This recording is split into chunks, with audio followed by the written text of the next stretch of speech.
Well, this has come down as a directive from the Department of Housing up in Dublin, Seán. They issued direction last summer, if memory serves me correctly, that housing obviously needs to be activated in an urgent fashion. We all know about the housing crisis. People are on their knees looking for new homes, particularly young couples. So there wasn't adequate land zone, Sean, basically, and this directive went down to local authorities across the country.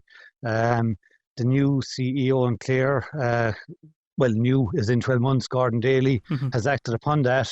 He issued direction to the planning department to basically to review the plan and to see where there's land that's serviceable, because there's no point in zoning land that's too far out of where there's services.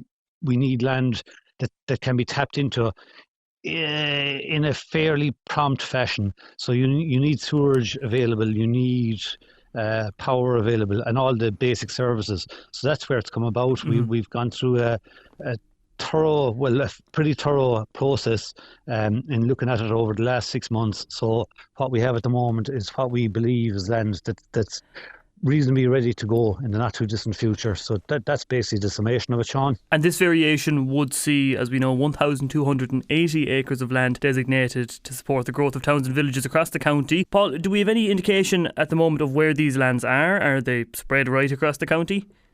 They are spread across the county, Sean. Now, I can really only speak myself for the Ennis area. So you're looking at, look, there's lands all around town that have been identified. Lands on the Lynch Road side of Ennis. Go out to Bearfield. There's land close to the village growth area there. In Clarecastle, you've got, again, land close to the village itself. You have got the question mark over the Clare Abbey treatment plant. So for that to happen, it will require Irish Water to get their house in order, I suppose, and get the Clare Abbey treatment plant expanded to cater for that.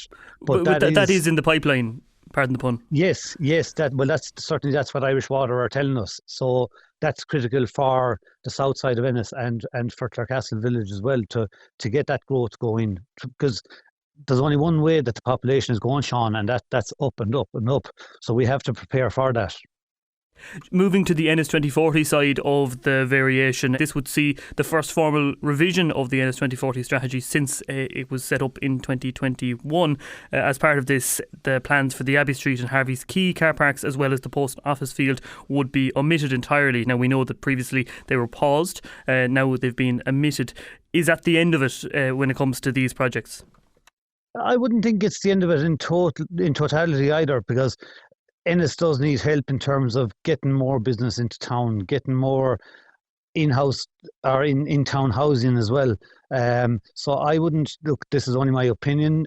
I don't believe that that's the end game there, but it's certainly a chance to, okay, it was paused. The plans that were proposed have been omitted, and I think we'll just have to go back to the drawing board there. And okay, the public feedback was, for the main part, certainly questioning what was being proposed. So you have to take that on board and see where to go from there. So we could see future plans for other developments on those car park sites and around the post office field area.